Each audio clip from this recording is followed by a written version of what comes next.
So hey guys, how's it going? I am Naman Meya from batch 5, and in this video we'll be talking about our software engineering project which has been titled Mail Express. So before we actually begin, let me introduce the team members. So it's a 3-member team, being Devashish, then there being me, Naman Meyer, and Nischith. So before we actually dive into Mail Express and look at the tech stack behind all of it, let's try to understand what Linux is and why is it so important. So Linux, combined with desktop environments like GNOME, KDE or many others, is a very powerful desktop operating system. So Linux is basically, in today's world, mostly run by open source contributions, and there are a lot of different flavors or options for distributions. Basically, you can divide it into 2 subcategories, being Debian and Arch based. So for example, Debian distros could be Ubuntu or Pop OS or Kali Linux, and Arch Linux could be Manjaro and then Garuda Linux. In fact, Garuda Linux has been titled the most beautiful looking Linux distribution. So coming to the fact, people who work on Linux, so right now it's mostly developers, as they find it really easy to install dependencies using the Linux terminal, and other enthusiasts. So enthusiasts are people who are passionate about privacy or maybe are passionate about various Linux features, and they are the ones who actually try out different things and tell people about it by means of their blogs or YouTube videos. So majority of the desktop operating system environment is still dominated by Windows or Mac. Then we have a close second as Mac OS. So the reason why these proprietary operating systems still lead the market rather than the free and open source Linux one is because there's a lot of different applications available when it comes to productivity tools and other things. There's a lot of different application choices that you get on Windows and Mac OS. So Linux as a community has grown a lot, and we do have a lot of different distributions for people to choose from. It runs anywhere on the internet, it runs anywhere on the servers powering the internet, being also called the backbone of our internet, to running on smartphones and USB thumb drives. So Linux is versatile and flexible, but what the community really needs is choice of application. We do have really powerful office suite like the LibreOffice or Thunderbird email client, but the problem with all those is they feel outdated and they haven't been updated in a while, and they just don't cut it. So with Mail Express, what we're trying to do is not only bring in application, an email client that has a good UI but is also functional. It's easy for people to work around quickly, and it's just does the job, is good looking, functional, and really does the job that people need to do in order to be productive. So let's talk about some of the software requirements. So the mail client design should be elegant and functional. So it must contain all the features that people need from a mail client on a day-to-day basis, and must also support major emailing services. So people who are working on maybe Office 365 should have support for Outlook and Gmail, those who have personal accounts on Gmail, and other such emailing services like Yahoo Mail or Proton Mail, etc. So Mail Express, which is the email client that we as a team have come up with, supports all major APIs for major emailing companies like Gmail, Outlook, and Proton Mail, and Yahoo being some of them.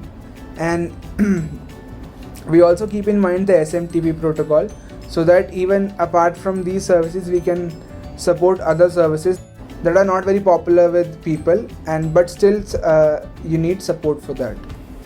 So that's all when it comes to a basic understanding of a product, Mail Express, and now my teammate Nischith will take you through a deep dive into how actually all this works and what all tech stack has been used in creation of this. Thank you.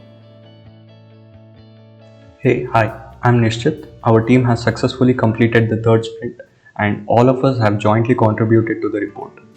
Naman has written the introduction of the project, defined the problem statement, and described the system design and listed all the users and their roles. Devashish has written about project setup, project resources and requirements, and all the stakeholders involved in the project. He was also part of UML diagram creation like activity, use case, and sequence diagrams. Some of my contribution was to work on the proposed system and doing background research of the project, and coming up with some of the user stories. So, continuing with the presentation, as Naman quoted, Linux has been the backbone of many innovation in recent past and powers most of the supercomputers. But Linux hasn't tasted the same success in the desktop market. Even though it is free to use, most people tend to use its rival, much because they provide better interface than Linux. Also, most developers target platforms like Windows and macOS for developing apps. The reason is simple: Windows and macOS provide programming interface to develop apps on them. Windows has Win32 API, which provides GUI toolkit and other software development tools, and macOS has Cocoa, which provides the necessary tools for the application development. As for Linux, it does not have any dedicated API, but there are cross-platform tools like GTK and Qt. Most of the app development in Linux distros make use of these tools, but as of today's UI standards, these are outdated and hence we removed these technologies from our tech stack. We used Electron.js to develop our application's GUI. It is a wonderful framework which brings all the perks of web technology to desktop environment by combining Chromium rendering engine and Node.js runtime. This opens up the possibility to build apps using HTML and CSS, which are a great choice for developing apps with attractive user interface. Applications built with the help of Electron framework have been criticized for containing very significant overhead due to their Chromium dependency. Compared to native application of similar functionality, Electron application take up much more storage and RAM. But since our application does not need too much of computation power, and since our main focus is to provide better user experience, Electron.js was a better choice. In the application, user can access multiple email clients from different service providers such as Gmail, Outlook, etc., which are paired with the application with the help of API provided by these email clients. Application also supports different email protocols such as IMAP, POP3, SMTP. Coming to the stakeholders for this project, application was developed by the development team, which includes Naman, Devashish and myself. We were mentored by Dr. Anurag, Hindi ma'am, who gave inputs which helped in successful completion of the third sprint.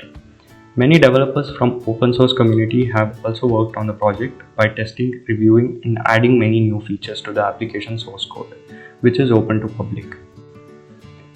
Application's interface would be developed by front-end developer, and back-end developers are responsible for connecting the app with the different service providers.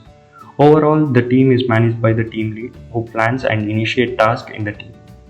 End user here is a Linux user who uses the application for accessing mailing services from different service providers through the client. In Sprint 1, we covered 2 user stories from end user's point of view, which gives the basic feature a mailing app needs. First one mainly focuses on exchanging emails. It covers everything from email validation of the receiver, prompting the sender to add object, providing the feature to attach files while sending to fetching received emails.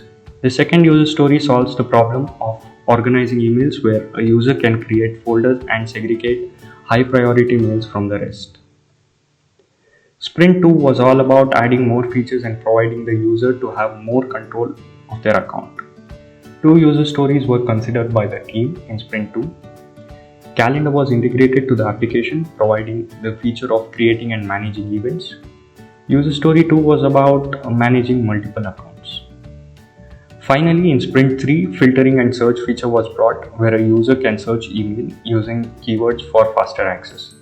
Also, improvising of features which were brought in previous sprints were made during this sprint. This is a user case diagram, which is a graphical representation of a user's possible interaction with the system. So an end user can log in and out of the mailing client, send and receive emails, manage profile, create labels, and manage calendar. Activity diagram is a graphical representation of workflows of stepwise activities and actions with support for choice, iteration, and concurrency. This diagram explains how an user can log into the mailing client. It starts when a registered user enters email ID and password, then the validation and authentication takes place. After successful authentication, user can access the functionality. Whereas this activity diagram represents the process of sending an email through the client. It starts by accepting receiver email ID, then accepting subject and body of the email. Once the user has clicked on send, the email is sent via SMTP protocol or with the help of service provider API. Finally, it's processed and stored in the cloud for final journey towards receiver. Sequence diagram shows object interaction arranged in time sequence. Here in the diagram, it explains how interaction happens between user, client, and email service provider. User can register or log in by authenticating with email service provider. Then one can access their inbox by sending requests to the servers via the client. Email can be composed and sent to the servers operated by email service providers, where all the processing happens and then it is routed to the receiver. Finally, user can log out or close the application, which terminates the sequence.